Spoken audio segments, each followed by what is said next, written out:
No niin, morjesta vaan kaikille. Se on Jorma Poika ja pikainen video vaan äkkiä. Mä en jaksanut laittaa mitään ihmeellistä tähän edes taustalle, joten sanon vaan, että 100 tilaajaa. Aivan mahtavaa.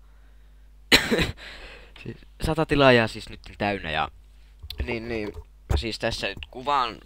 Mulla olisi tarkoitus nyt kuvata ainakin Spessu, Walking Dead, ehkä Amnesia, ehkä Nightmare House. Mulla olisi niinku aivan hirveänä kuvattavaa. Ja ensi viikon lauantaina mä lähden viikoksi rippileirille. Elikkä mulla olisi tavallaan tarkoitus, jos mä vaan pystyn, että mä joka päivältä kuvaan semmosen pikkupätkän ja uppaan sen sitten. Ei se varmaan mikään ihmeellinen sinänsä olemaan, kun mä aika puhelimen kameralla kuvaan ja mä en pysty editoimaan sitä mitenkään. Joten mä semmosen vaan teen. Ja tosiaan siitä sitten yritän ainakin muutaman vlogin tehdä, jos pystyn. Ja tosiaan ainakin muutaman videon yritän. Yksi pitäisi ainakin tulla. Se on ainakin The Walking Dead. Se on ainakin pääasiassa nyt. Multa on toivottu Amnesia, multa on toivottu Nightmare Housea. Sitten mä teen kommentaruja. Sitten mä teen varmaan live-kommentaruja.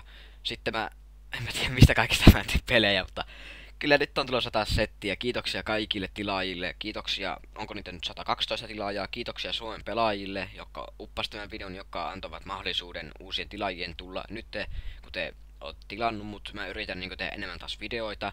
Ja mä varmaan teen jossain vaiheessa semmosen kommentarin, missä mä vähän kerron itsestäni. Koska vanhemmakkaan tilaajat ei välttämättä tiedä musta niin hirviänä. Ja tehdäpä näin. Mä teen Dota 2 giveawayn. 5 Dota 2 lähtee pois meikältä. Mä varmaan laitan tässä lähipäivinä sen jutun, että voitte siihen ilmoittautua. Mutta kirjoittakaa kommentteihin. Haluatteko Dota 2 giveawayn? 5 kappaletta lähtee pois, jos haluatte. Se on tältä kertaa. Moro!